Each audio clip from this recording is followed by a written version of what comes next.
there's a light out there that's following us. So technically, it becomes an unidentified flying object. NASA monitors UFO above Earth.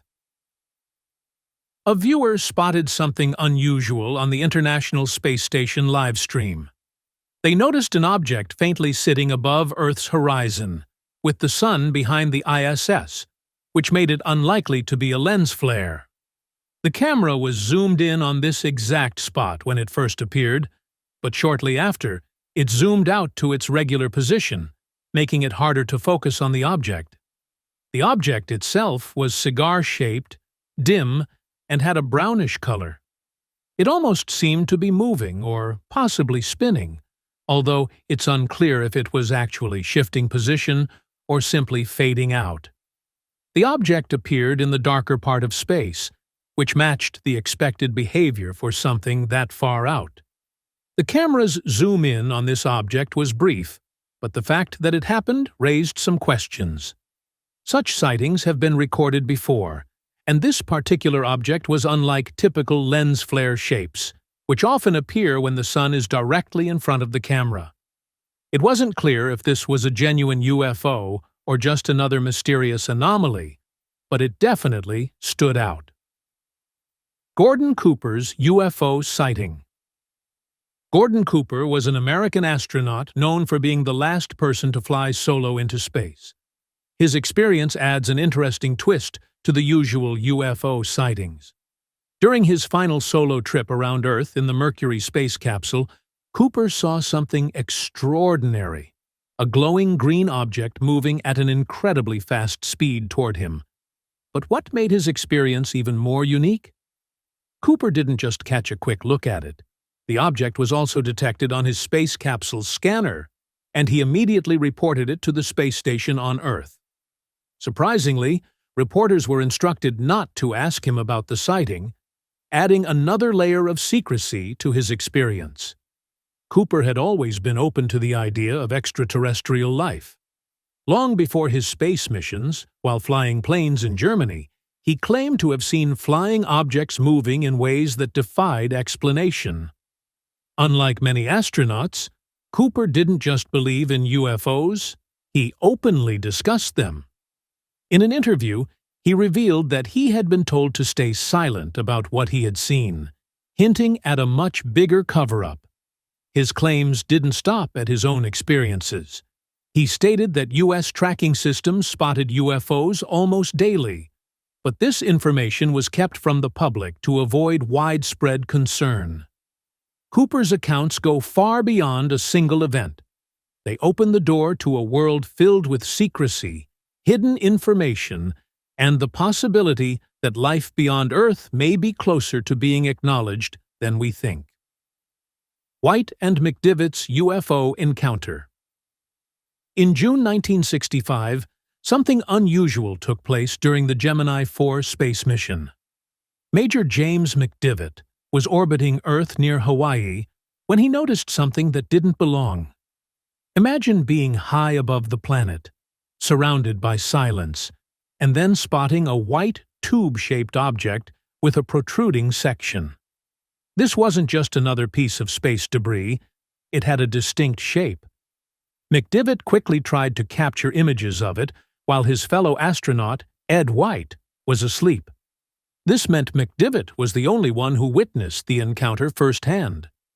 The object McDivitt photographed wasn't just an ordinary space sighting.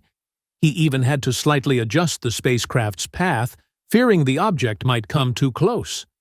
His response showed that he took the situation seriously. Then, just as suddenly as it appeared, the object vanished, leaving even more questions than answers. Years later, the Condon Report, a major study on UFO phenomena, acknowledged that McDivitt's sighting was puzzling. The report noted that what he saw didn't match any known spacecraft or debris tracked by NORAD, the space surveillance network. Looking back, McDivitt remained level-headed about the incident. He admitted that he couldn't identify the object, but chose not to label it a UFO or jump to conclusions. This calm and rational perspective stood in contrast to the speculation and excitement his sighting sparked among both UFO enthusiasts and skeptics. Regardless of what the object was, McDivitt's encounter remains one of the most talked-about cases of unexplained astronaut sightings. Neil Armstrong and Buzz Aldrin's moon landing. In July 1969, Neil Armstrong, Buzz Aldrin, and Michael Collins embarked on a mission that would go down in history as the first moon landing. Traveling aboard their spacecraft Columbia, they not only aimed for the moon, but also left an unforgettable mark on space exploration. However, during this historic mission, a brief exchange between the Apollo crew and Mission Control in Houston sparked decades of speculation, UFO theories, and ongoing debates. On the third day of their journey, the Apollo crew checked in with Houston about the location of a discarded part of their rocket, the SIVB stage. Armstrong asked, "Do you have any idea where the SIVB is with respect to us?" Houston responded with the estimated distance. While this seemed like standard mission communication, it later fueled speculation that something else might have been near them. This simple conversation led to endless theories. Some believed the crew was actually asking about an unidentified object they had spotted, not just their rocket's discarded stage. Over the years, UFO enthusiasts have pointed to this moment as potential proof of an encounter with something unknown. Armstrong himself later stated, "I have no doubt that extraterrestrials could very well have populated or made structures on the far side of the moon." This statement, combined with the recorded conversation, turned a routine mission detail into a treasure trove for those fascinated by the possibility of alien life. What started as a basic check-in about a rocket component became a key piece of speculation in the larger debate about UFOs and space exploration. Over Montgomery's story, this case from the UFO files has kept experts and enthusiasts talking for years. What makes it stand out is that it took place before the widespread fascination with UFOs began. It all happened early in the morning on July 24, 1948, and this event set the stage for many more like it. Picture yourself flying on an Eastern Airlines plane over Montgomery, Alabama, cruising at about 5,000 feet. The lead pilot, Clarence Charles, spots a dull red light ahead and above them. He nudges his co-pilot, John Whitted, and jokes that it might be a new type of military jet. But what happened next was something they had never seen before. Within moments, an object unlike any known aircraft zoomed past their plane at an incredible speed, leaving them stunned.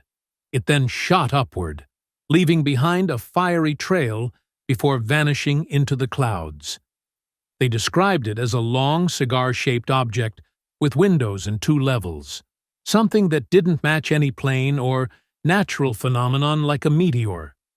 It wasn't just the pilots who saw it. A passenger, C.L. McKelvey, also caught a glimpse of the strange light speeding past his window. Even though it happened fast, the pilots estimated they observed it for 10 to 15 seconds, which made their account even more convincing. Some have argued that what they saw was just a meteor, but that explanation doesn't fit when considering the details they provided, such as its structure and the way it moved. Something a shooting star simply doesn't do. The Gemini and Apollo missions, looking back at some of the most fascinating moments in space history, the Gemini and Apollo missions stand out.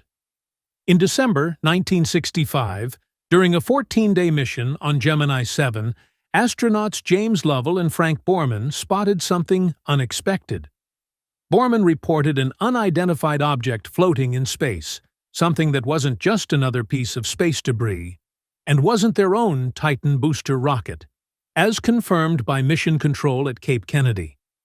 The mystery deepened when, on December 4, 1965, Lovell managed to capture photos of 2 objects that had a mushroom-like shape. The images, taken from a distance, appeared to show a glow underneath, resembling a propulsion system. This sparked intense debate. Some believed they were signs of extraterrestrial technology, while others suggested it could be a trick of light, or even questioned whether the photos were genuine. In November 1966, during the Gemini 9 mission with Lovell and Edwin Aldrin, the puzzle grew even more intriguing. They reported seeing 2 UFOs just half a mile from their spacecraft, observing them carefully and taking detailed photos, adding another layer to the growing questions about what might be out there. Then there was a lighter moment during the Apollo 8 mission in December 1968 with Gorman, Lovell, and William Anders. As they emerged from the dark side of the moon, Lovell's Christmas Day message to the world included the phrase, "Please be informed, there is a Santa Claus." While it seemed like a light-hearted comment for the holiday broadcast, some speculated it was a coded message hinting at something more. That same mission included another reported sighting, along with rumors of an unidentified language being heard over NASA's radio frequencies. Andrew Danziger's UFO sighting aviation enthusiasts are still captivated by this story. On the night of April 10, 1989, under a bright full moon, pilot Andrew Danziger had just departed Kansas City International Airport when something extraordinary happened. A strange white circle appeared in the sky, almost like a second moon. It seemed to follow the plane, weaving through the clouds as if it were moving with them. The situation became even more puzzling when the captain mentioned he had been watching the mysterious light ever since they reached cruising altitude. Despite being seasoned pilots familiar with planes, satellites, balloons, and birds, they couldn't identify what they were seeing. The actual moon was shining on the opposite side of their plane, making the sight even more perplexing. Then, in a sudden and unexpected twist, the white light changed to red, expanded across the sky, and then dissolved into the clouds just as they were preparing to land. This bizarre event left a lasting impression on Danziger. His account became part of a larger discussion among pilots who spend countless hours in the air and occasionally witness things that defy easy explanation. The Shag Harbor UFO incident Canada has its share of unsolved mysteries, and one of the most talked about took place in Shag Harbor, Nova Scotia. Many people call it Canada's version of the Roswell incident. On the night of October 4, 1967, this quiet fishing village became the center of a strange event. More than 10 people saw something unusual in the sky. It moved fast, made a whistling sound, and then crashed into the ocean with a loud bang. Right after spotting the object floating near the shore, Laurie Wickens and 4 of his friends wasted no time. They immediately reported it to the Royal Canadian Mounted Police. What followed was a large-scale search involving the RCMP, the Royal Canadian Navy, and the Royal Canadian Air Force, all trying to figure out what had crashed. Despite their efforts, they found nothing to explain what had happened. They investigated all possible aircraft, commercial, private, and military, along the coast, but came up empty. Even when the Navy searched the bottom of the Gulf of Maine, they found no debris, no wreckage, nothing at all. Whatever had fallen into Shag Harbor vanished without a trace, leaving behind nothing but questions and theories that people still debate today. It's one of those stories that refuses to fade, always making people wonder what really happened. A mysterious encounter in flight history is full of shocking moments, and aerospace history has one that stands out. It took place on April 30th, 1962, involving the X-15, an aircraft built for extreme speed. It was capable of reaching 3,400 miles per hour over the Nevada desert near a location called Mud Lake. The pilot that day was Joseph A. Walker, a highly skilled NASA test pilot. He was on a special mission, aiming to reach extreme altitudes, when something unexpected occurred. As Walker flew the X-15, climbing to nearly 200,000 feet, he saw something he couldn't explain. Two disc-shaped objects zoomed past his aircraft. It was so shocking that he immediately reported it to the control room at Edwards. And just like that, those listening, including the person writing this and about 20 others, heard about the event in real time. What made this even more remarkable was that the X-15 had onboard cameras that were constantly recording. These cameras captured the moment, showing two silver or white disc-like objects flying in formation, speeding past the X-15 as if it were standing still, and then disappearing into the distance. After the flight, the team behind the X-15 project gathered for a briefing where they reviewed the footage. Even though they had clear evidence, no one spoke much about it afterward. To this day, no one knows what those objects were, where they came from, or where they went. Lieutenant Gorman's aerial encounter with a UFO Fargo's night sky in 1948 held a mystery that still sparks discussions. Lieutenant George F. Gorman of the North Dakota Air National Guard found himself in an encounter unlike any other. On October 1, 1948, while flying his P-51 Mustang and preparing to land, he noticed an unusual light about 500 feet below him. It wasn't attached to any known aircraft. When he contacted the control tower, things became even stranger. There were no other planes reported in that airspace. Fueled by curiosity and perhaps the instinct of a seasoned pilot, Gorman decided to take a closer look. The object was a white light, sometimes pulsing, sometimes steady, as if it was aware of his approach. Then, things escalated. The light moved with impossible speed, making sharp maneuvers and even heading straight toward Gorman before shooting up into the night, vanishing at around 14,000 feet. By 9:27 p.m., whatever he had been chasing was gone, leaving behind nothing but questions. On the ground, two control tower operators, Lloyd D. Jensen and Shea Johnson, also witnessed the mysterious light, adding credibility to Gorman's account. To Gorman, this wasn't just a random event. The way the object moved suggested something intelligent was behind it. The Turkish pilot's encounter. A flight took off from the scenic coastal city of Bodrum, heading toward the energy of Istanbul, when something unexpected happened. The Turkish Airlines pilots were flying smoothly when they noticed an eerie green light cutting across the sky above their aircraft. The pilot, a seasoned professional, reported seeing an object glowing with green light zoom past them. It was flying about 2,000 to 3,000 feet higher before vanishing as quickly as it appeared. Then, the story took another turn. People in Istanbul also claimed to have seen this mysterious green light. Blair Tower, this is Dave. Hey, Dave, it's Sid from United Tower. Hey, Sid. Hey, did you see a flying disc out by C-17? Don't even start, Sue. No, I'm kidding. You're seeing flying discs. Well, that's what the pilot and the ramp guys are telling us. The C-17, they saw some flying discs. Leaving many to wonder what was really happening. Despite the growing buzz, air traffic controllers said they couldn't find anything unusual that matched the pilot's report.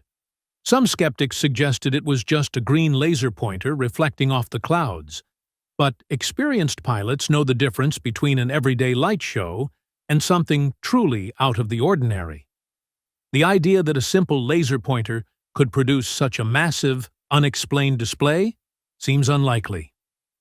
The strange incident at Chicago O'Hare Airport, November 7, 2006, was anything but a routine day at O'Hare International Airport.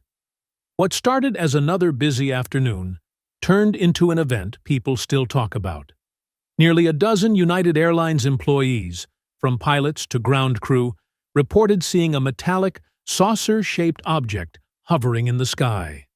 This craft made no sound and then, in an instant, shot upward so fast it left a perfect circular hole in the clouds.